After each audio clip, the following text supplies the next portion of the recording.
What is the normal pH of amniotic fluid? A. 3 to 5, B. 5.5 to 6.5, C. 7.1 to 7.3, D. 4.5 to 5.5.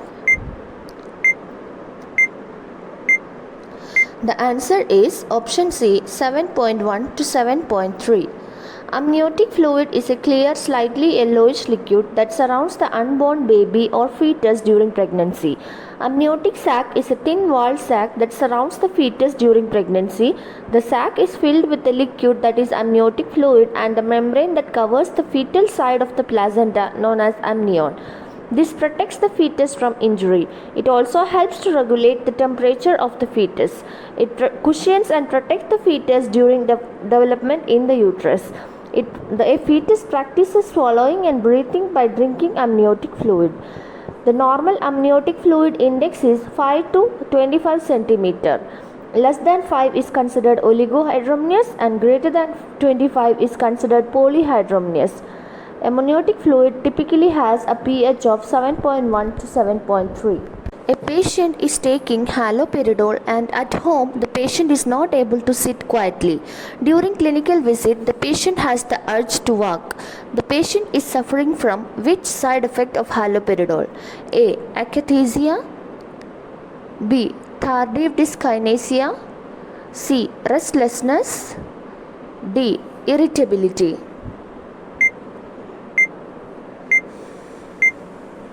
The answer is option A, akathisia. Haloperidol is a typical antipsychotic medication.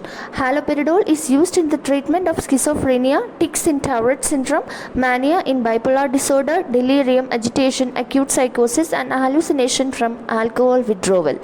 Akathisia is a feeling of muscle quivering, restlessness, and inability to stand still, sometimes a side effect of antipsychotic or antidepressant medication, especially with haloperidol use. In a study conducted by a psychiatric institute with haloperidol, within 6 hours after taking a 5 mg test dose of haloperidol, 40% of the patients experienced akathisia. During maintenance treatment with 10 mg of haloperidol taken at bedtime, 75% of the patients experienced akathisia by 7th day. The nurse is going to start peritoneal dialysis for a patient. Which of the following is the first priority action the nurse should do before starting the procedure? A. Insert a Foley's catheter. B. Auscultate and palpate for a bruit and thrill. C. Place the client in left side lying position. D. Warm the dialysate solution.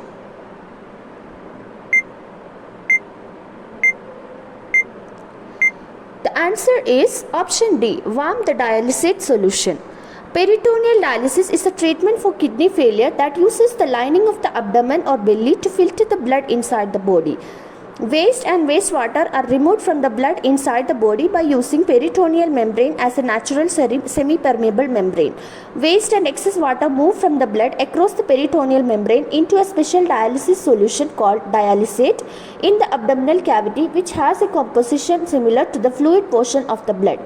The dialysate is left there for a period of time to absorb waste products and then it is drained out through the tube and discarded. The cycle or exchange is normally repeated 4 to 5 times during a day. Peritoneal dialysis solutions are generally warmed to the body temperature prior to the inflow, primarily for the patient comfort. Patients on continuous ambulatory peritoneal dialysis are encouraged to warm the dialysate to 37 degrees Celsius before peritoneal infusion. Convert 101.2 degree Fahrenheit into Celsius.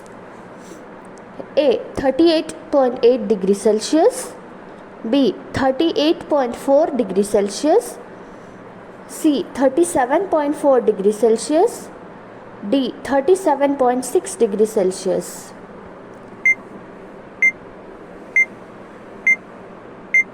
The answer is option B, 38.4 degrees Celsius. In order to convert Fahrenheit to Celsius, we use the formula C is equal to F minus 32 into 5 by 9, where F is equal to Fahrenheit and C is equal to Celsius. So here C is equal to 101.2 degree Fahrenheit minus 32 into 5 by 9. that is 38.4 degrees Celsius. For converting Celsius into Fahrenheit, F is equal to C into 9 by 5 plus 32. Which fluid is used to inflate Foley's catheter's balloon? A. 0.9% NS, B. Ringer lactate or RL, C. Distilled water, D. Hydrogen peroxide.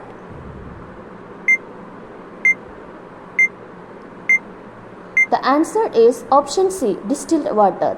A Foley's catheter is a common type of indwelling catheter. It is a soft plastic or rubber tube that is inserted into the bladder to drain the urine.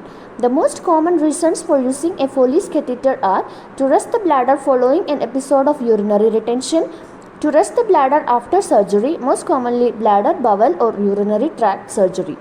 Ideal solution for filling the balloon of a Foley's catheter is sterile water, as ionic solutions can cause crystallization and subsequent difficulty in catheter removal. The long-term antibiotic therapy leads to the loss of normal GI flora and may have which of the following condition? A. Bleeding, B. Platelet adhesion, C. Diarrhea, D. All of the above.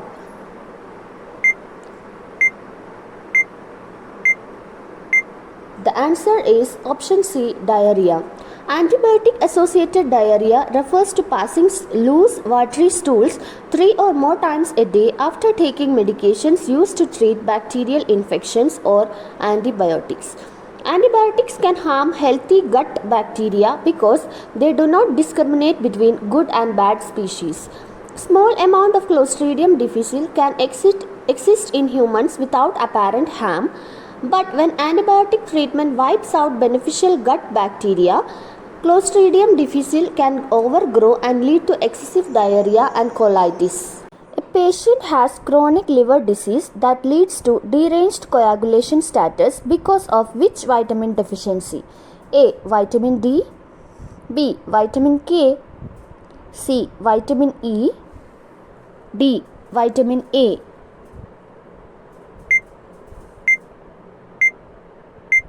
The answer is option B, vitamin K. Chronic liver disease refers to the disease of the liver which lasts over a period of 6 months. It consists of a wide range of liver pathologies which include inflammation, that is chronic hepatitis, liver cirrhosis and hepatocellular carcinoma. Vitamin K is also known as the clotting vitamin. The body needs vitamin K to make certain proteins in the liver that cause blood to clot.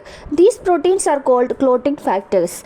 Without vitamin K, the liver could not produce clotting factors 2, 7, 9 and 10 and the blood would not clot. So, vitamin K deficiency leads to deranged coagulation status and bleeding from gastrointestinal tract. What is the most common cause of breast abscess in a 38-year-old lactating mother? Option A, Staphylococcus aureus.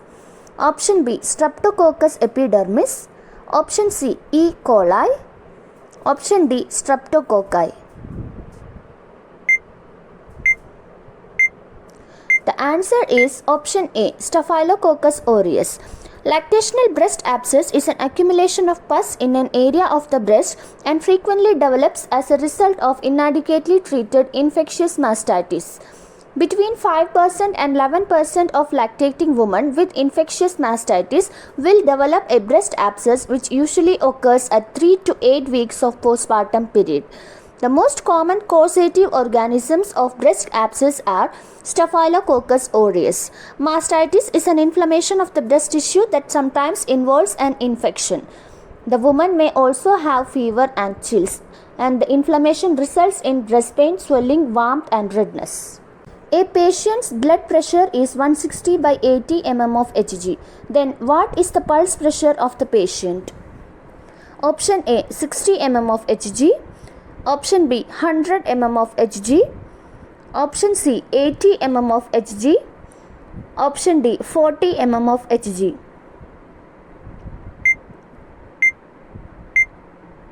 The answer is option C, 80 mm of Hg. Pulse pressure is the difference between systolic and diastolic blood pressure.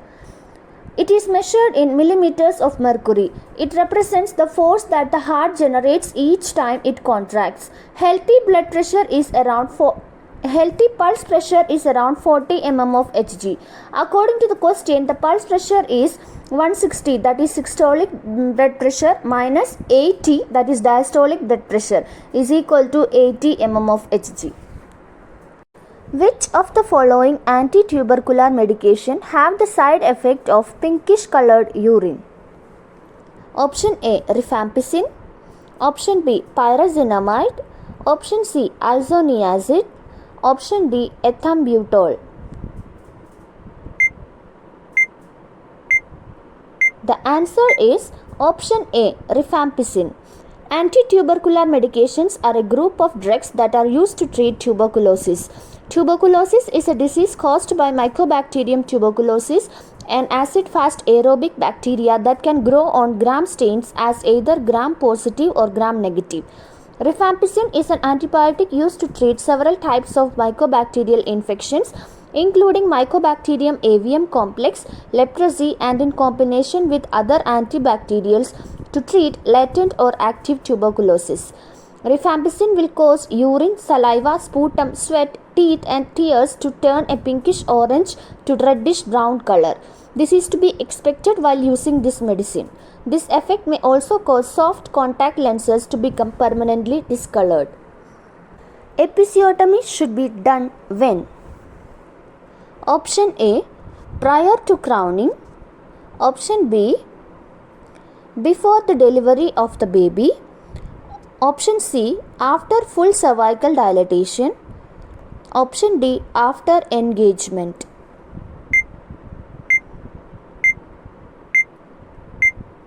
The answer is option A, prior to crowning.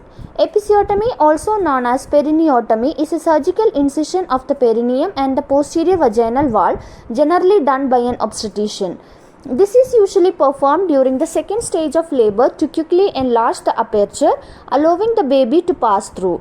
The incision, which can be done from the posterior midline of the vulva straight toward the anus or at an angle to the right or left, that is mediolateral episiotomy, and is usually performed under local anesthesia. It was recommended to perform episiotomy before crowning, that is when the fetal head recedes into the pelvis in between the contractions, and the delivery of the fetus is expected within the next 3 to 4 contractions, or once 3 to 4 cm in diameter of the fetal head is visible during a contraction. A lactating mother with carpopedal spasm comes to the emergency department. What will be the initial action of the nurse? A, IV calcium gluconate. B, IV magnesium sulfate. C, IV soda bicarbonate. D, IV potassium chloride. The answer is option A, IV calcium gluconate. Carpopedal spasms are frequent and involuntary muscle contractions in the hands and feet associated with pain. Hypocalcemia can cause carpopedal spasms as a warning sign. It occurs due to the nerves and muscles' hyperexcitability from decreased extracellular ionized calcium. In emergency settings, IV calcium gluconate is the treatment of choice for acute and severe carpopedal spasm. Other treatment plans include vitamin D supplements, painkillers, etc. What is the best nursing action in the latent phase of first stage of labor? A, start IV fluids. B, encourage the client to walk. C, ask the client to remain in the bed. D, encourage the client for bearing down efforts. The answer is option B, encourage the client to walk. Labor is the process by which the fetus, placenta, and the membranes are expelled from the maternal uterus. In the first stage of labor, the uterus starts to contract and then relax. These contractions helps to thin and open the cervix. In the first stage, there are 3 phases. In the phase 1, that is early or latent phase of labor, usually it starts very slowly, giving the time to get used to the sensation and rhythm of labor. The nurse should encourage the client to walk in this phase to help the cervix for dilation. In phase 2, that is active labor, is marked by an increase in contractions. The contractions vary widely in how long they are. In phase 3, that is the transition phase, the transition is most intense and short phase of labor. During transition, the contractions will be strong that may come every 1 to 2 minutes with almost no break between them. This strong contraction will each last around 60 to 90 seconds. Which rule is used to calculate the expected date of delivery or EDD? Option A, Weber's rule. Option B, Neagley's rule. Option C, Roberts rule. Option D, all of the above. The answer is option B, Neagley's rule. Determining the gestational age is one of the most critical aspects of providing quality prenatal care. Knowing the gestational age allows the obstetrician to provide care to the mother without compromising maternal or fetal status. It allows for the correct timing of management, such as administering steroids for fetal lung maturity, starting ASA therapy with a history of preeclampsia in previous pregnancies, starting hydroxyprogesterone caprate for previous preterm deliveries. Neagley's rule is a standard way of calculating the due date for a pregnancy. It is named after Franz Karl Neagley, the German obstetrician who devised the rule. According to Neagley's rule, EDD is derived by adding 9 months and 7 days to the first day of last menstrual period. Alternatively, one can count back 3 months from the first day of the last menstrual period and then add 7 days to get the expected date of delivery. Complementary health care refers to option A, doctor-patient relationship. Option B, health care delivered at home. Option C, alternate system of medicine. Option D, health care given free of cost. The answer is option C, alternative system of medicine. Complementary system of medicine is also known as the alternative system of medicine. The terms complementary medicine or alternative medicine refers to a broad set of healthcare practices that are not a part of that country's own tradition or conventional medicine and are not fully integrated into the dominant healthcare system. The following are the most common types: acupuncture, Ayurveda, homeopathy, Unani, naturopathy. These methods are traditional methods which are adopted by different countries and have less side effects.